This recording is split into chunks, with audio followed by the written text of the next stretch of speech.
After a weekend of heavy rainfall, the flooding-plagued Shiloh Community in Coffee County is back on the press, begging the state of Alabama to fulfill the promises they made to the historically black community. Residents say every time it storms, more of their lives are washed away. But they say it should have been prevented if the State Department of Transportation did what they said they would. WDHN's Robert Smith has more in a story all new at 6. Over the weekend, Shiloh Community residents say their flooding nightmare is a sense of urgency after their community was saturated from the heavy rains. Y'all see how this is spilling over? All that water is forced over here onto us. The Shiloh community looked like a lake Friday night and ultimately over the weekend, as radar imaging says the community received 7 inches of rainfall. And it's a nightmare because you're having to see your property and your inheritance be washed away. You know, nobody wants to have to deal with that. You know, it becomes frustrating, aggravating.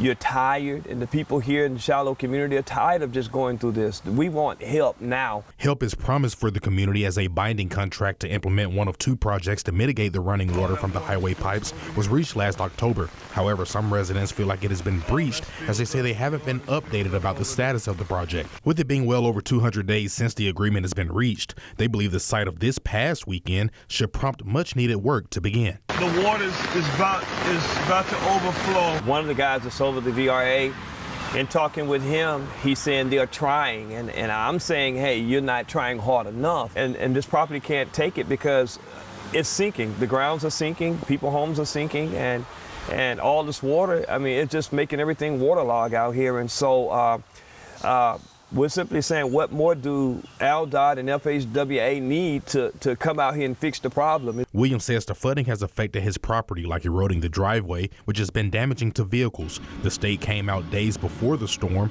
to patch it up, but is slowly washing away. It's also affecting business at his restaurant. Dealing with stuff like that, man, it's just stressful. You know what I'm saying? You're losing.